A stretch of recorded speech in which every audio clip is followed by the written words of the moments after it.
Welcome to Designing Healthcare That Cares, the show where we explore how to build healthcare systems where people and performance thrive.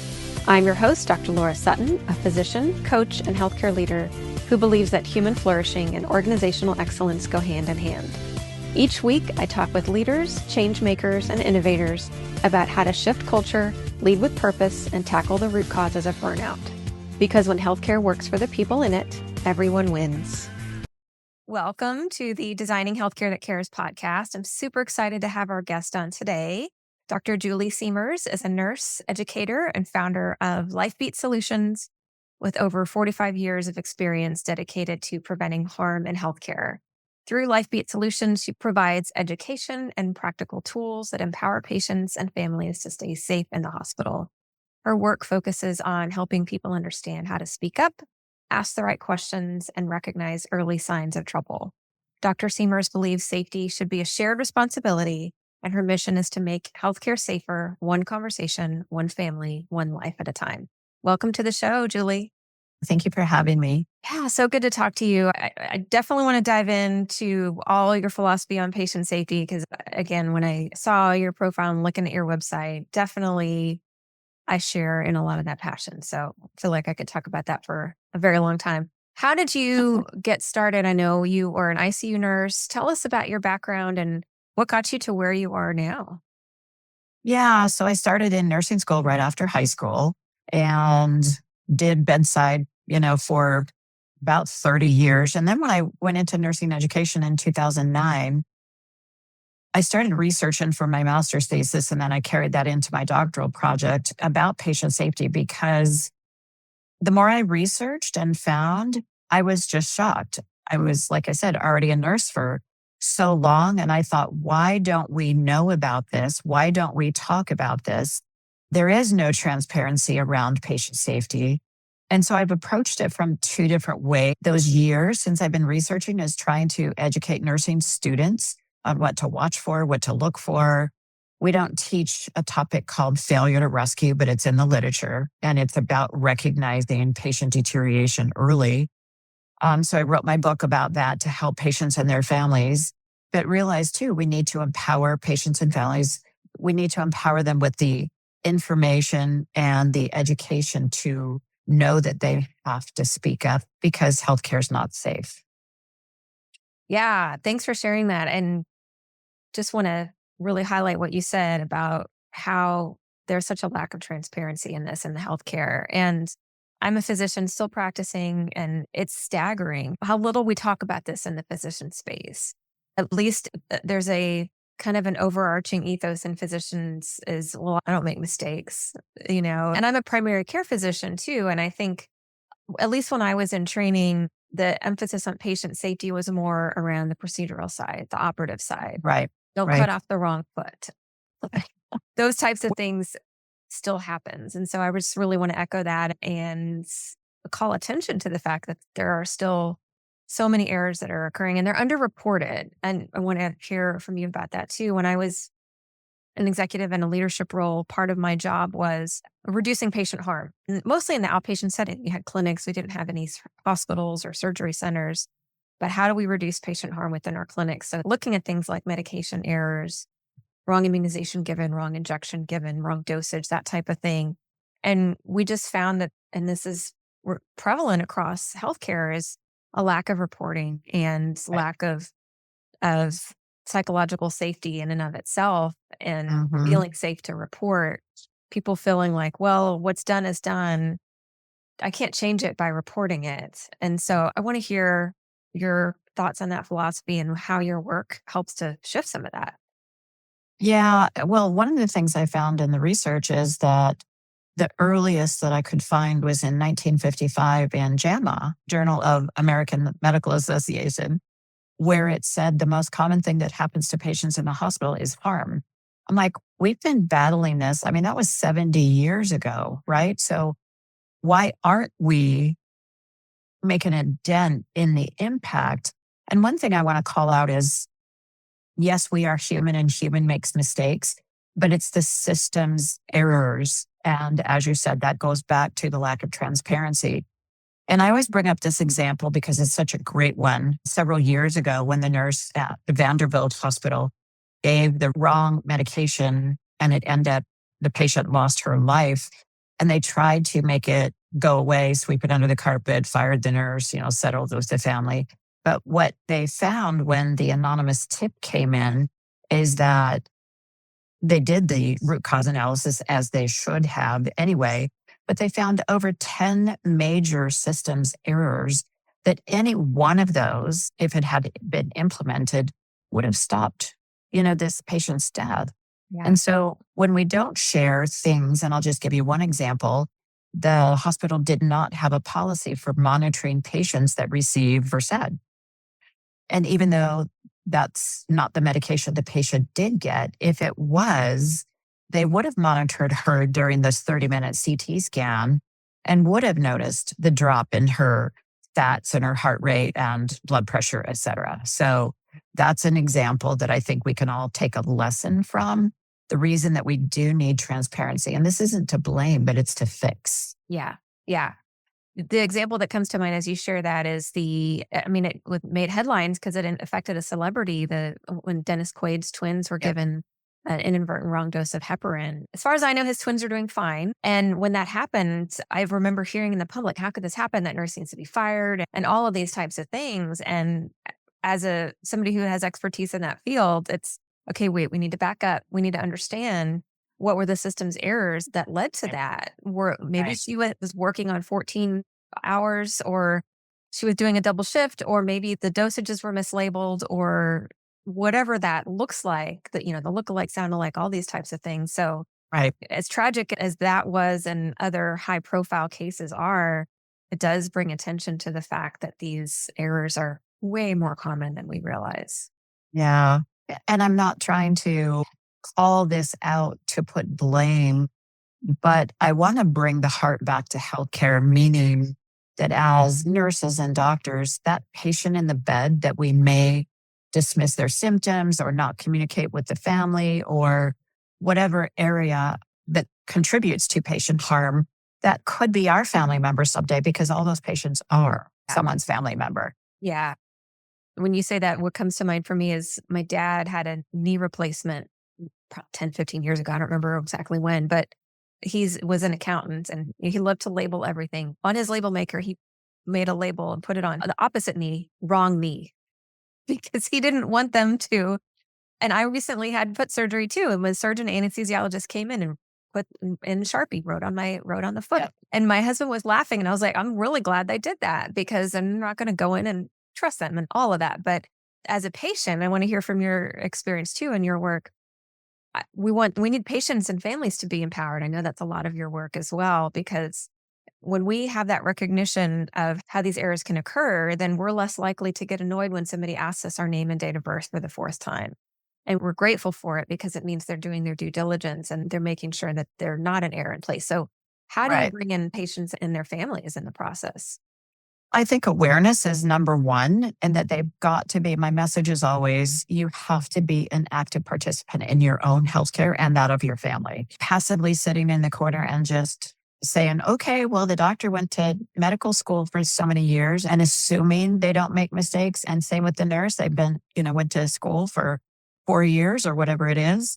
Knowing that the burden of patient care, especially in acute care facilities, is so overwhelming. The nurses running around, I tell my students, on rollerblades, you're just going to have to go from task to task. Mm-hmm. And so the nurse may not notice a change that the family member would notice, such as, in fact, I just talked to a guy the other day whose father was taken down to CAT scan, an older gentleman, and was flirting with the nurse because he's 80 years old and, was just jolly and happy.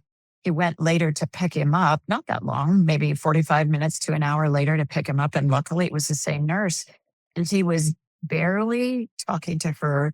His level of consciousness had dropped, and she was at least experienced and alert enough to say, hey, something's wrong here. Took him back to CAT scan, and they found a huge blood clot in his brain.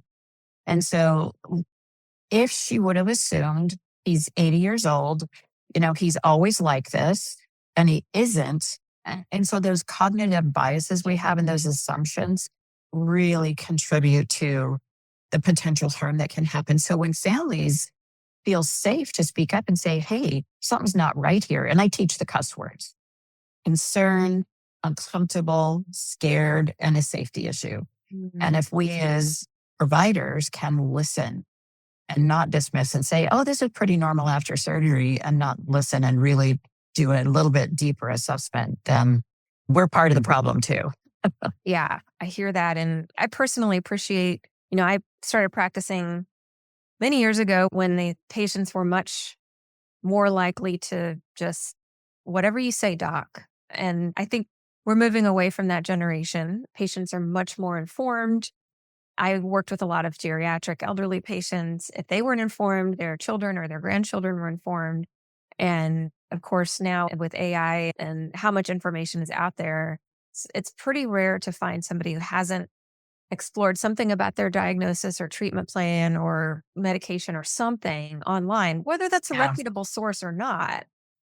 That's a whole other debate. But at the same time, when somebody is invested enough in their care to do some research, of course, we're going to talk about what are reputable sources and is that information Right. reliable and that type of thing.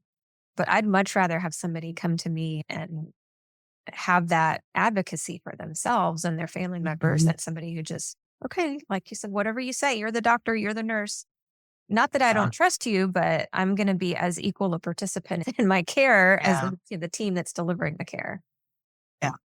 It's even simple things like one of the postoperative risks is blood clots or respiratory issues because of the anesthesia effect or the immobility. And so even educating families to know what are some of the biggest postoperative risks, then they can be involved and say, hey, dad, the nurse showed you how to use that little incentive spirometer. You need to use it to prevent pneumonia, to get the air back into those little air sacs in the bottom of your lungs or whatever. So they can help. Yeah. And I think that's empowering in the fact that they're just not sitting there holding dad's hand. They're helping. Yeah. Again, with my foot surgery, I was very grateful that my surgical team in my postoperative minutes, so I wasn't even aware of this, were describing to my husband that how to look at the tips of my toes, which I couldn't see, and look for changes like if they're discoloration or capillary refill or all of these things, infections, odor, all of this stuff. I was really grateful when the day later. So he came up and he was peeking at my toes. He said, they told me how to check your toes and what to look for. I was like, oh, that's great that they engaged him in that. Yeah.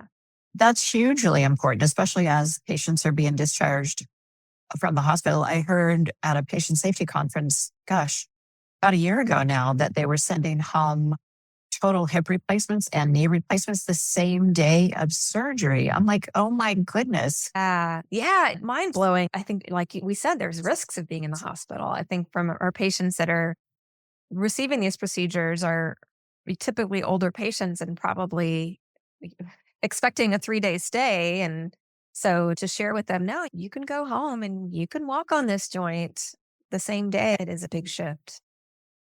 Yeah. So we talked about how to empower patients. How do you empower health systems? Again, we've talked about how so much of these errors are systems errors and not human errors. And talked about root cause analysis, how to uncover the system. So how do you work with healthcare systems to even start with patient safety? One of the biggest things that I work with them is on communication, because Joint Commission has told us year after year that 70% of patient harm events are due to communication breakdown. So that's between radiologists and primary care provider. That's anybody on the healthcare team, but it also involves the family. Mhm. One of the stories I wrote about in my book is unfortunate. Patient had a brain tumor. Surgeon came out and told the wife, don't worry, it looked benign. So they didn't worry. The pathology report unfortunately got misfiled. Nobody saw that it was cancerous until 6 months later when he comes back with another tumor in his brain, the size of the surgeon's fist. And then they find, the misfiled report, pathology report. And unfortunately, they could have done more had they known it was cancerous from day one versus then trying to treat it with the chemo and the radiation, et cetera. He did end up losing his life. So that's a way of families and patients learning don't assume just because something that you don't hear anything that is normal. You've got to follow up, whether it's a blood test or biopsies or whatever it is. So I think that's one of the ways. But it also is like, those EHRs are great, but they also have their glitches that allow safety to fall through the cracks because, there's notes written all over the place and not always consistently do we get the message that, hey, there's been a mentation change. Maybe it's not important enough to call the physician, but it is important enough that it is a change and somehow that slips through the cracks. Mhm. So communication is huge. And as you mentioned earlier, psychological safety. Mhm. I mean, and I always say the nurse because they're many times intimidated to talk to the physician for whatever reason, but you have to advocate and speak up. It's part of every state's Nurse Practice Act that we're accountable for that patient. And so even if a physician says, oh, don't worry about it, it was like that before surgery. And so the nurse doesn't worry about it and come to find out that wasn't the case. We have to have that open communication and supportive of the team altogether. Yeah. I want to emphasize that for my physicians listening. I didn't really understand until I started working with other nurses on the safety team and learning the scope of licensed nurses versus registered nurses and what nursing duties per their license and the state nursing boards, how those play into patient communication and patient safety and all of this. So I just want to highlight that for my physician colleagues and how important our nurses are to the overall status of the patient. When I did hospital medicine, I haven't done it in a long time ago, but it was when EMRs within the hospital were relatively new. I know I'm dating myself there.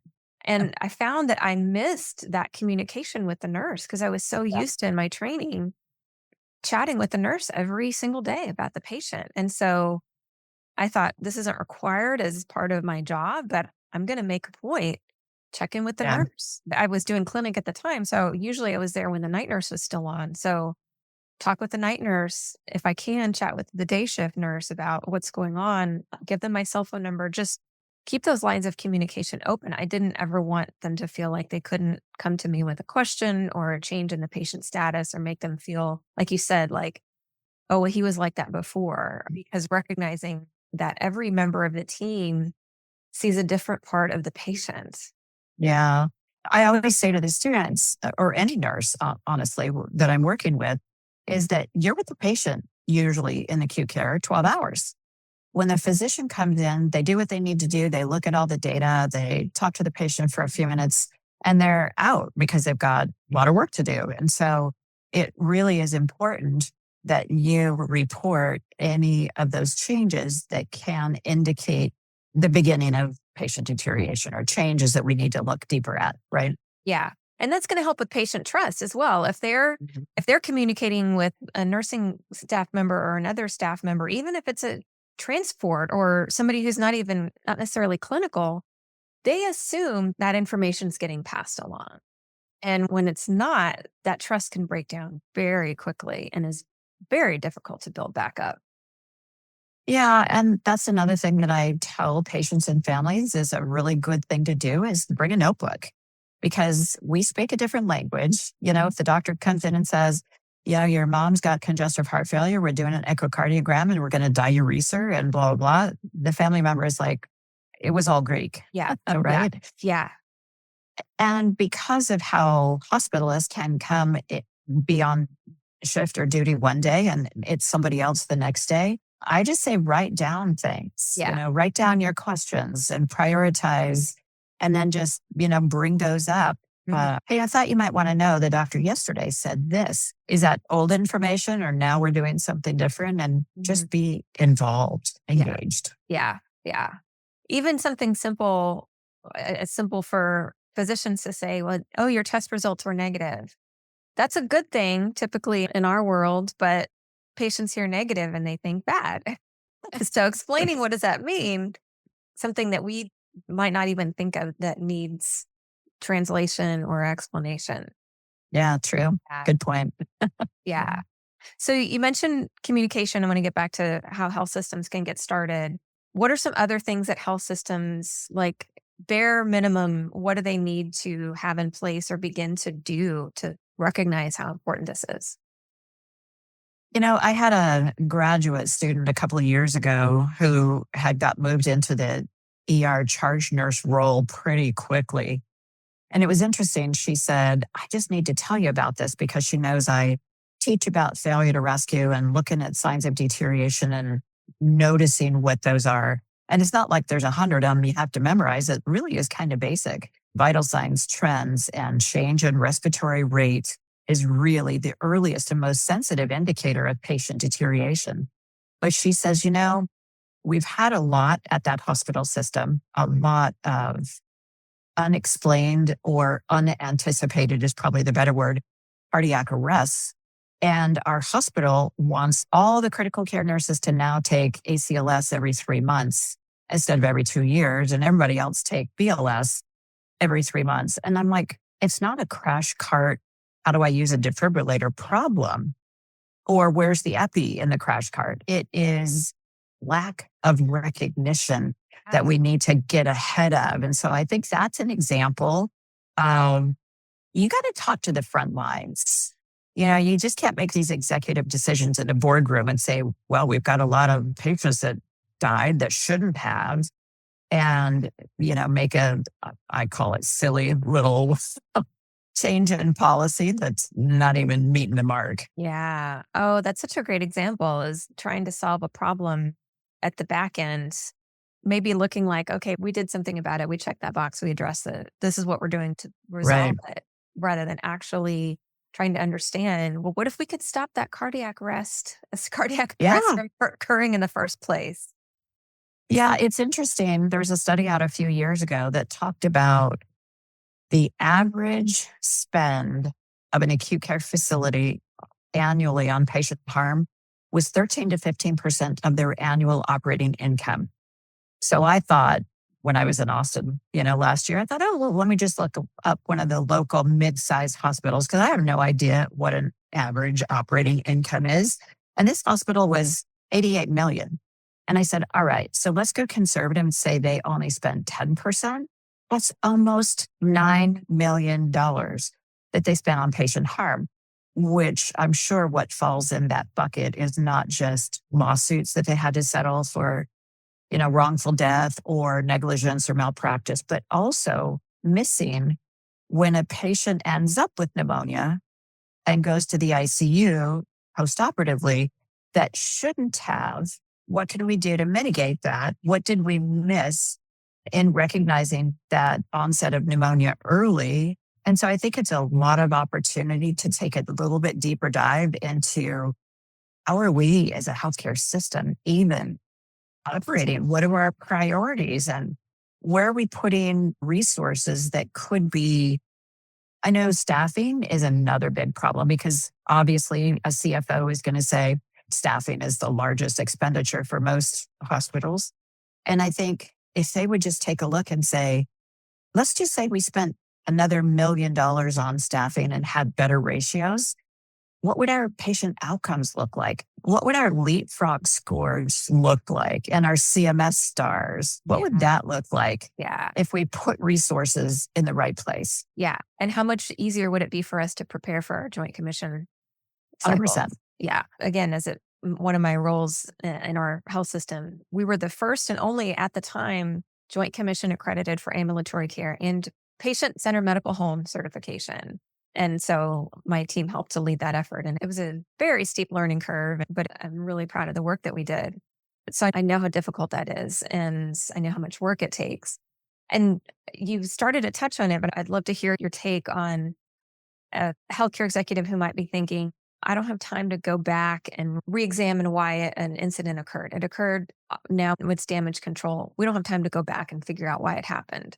How do you respond to that? If you don't take the time, it's going to happen again.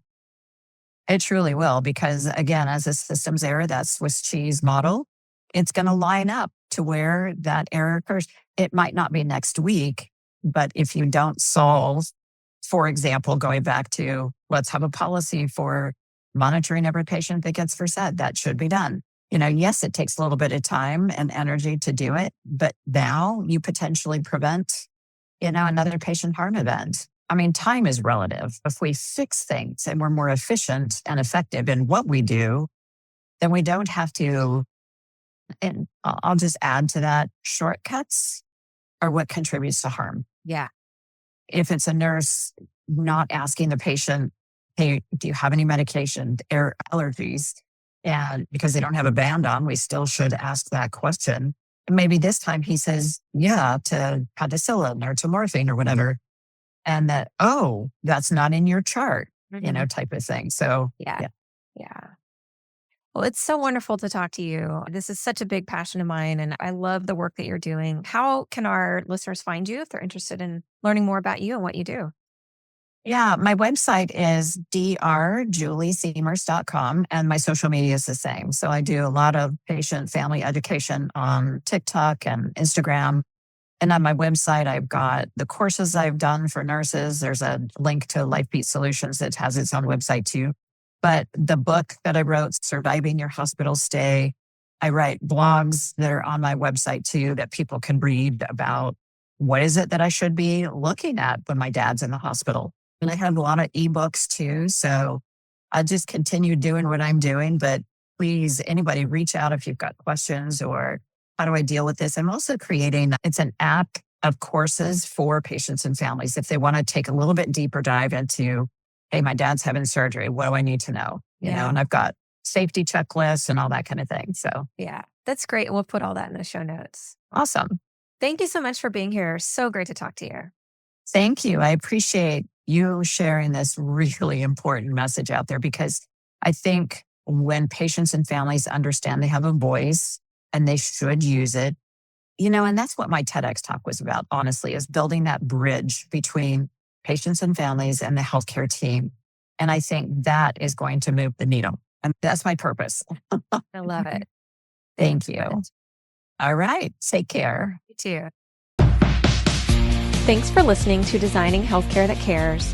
If today's conversation gave you a new idea or inspired you to see things differently, share this episode with a colleague and keep the conversation going.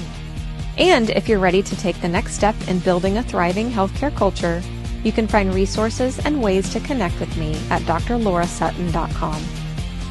This podcast is for educational and informational purposes only.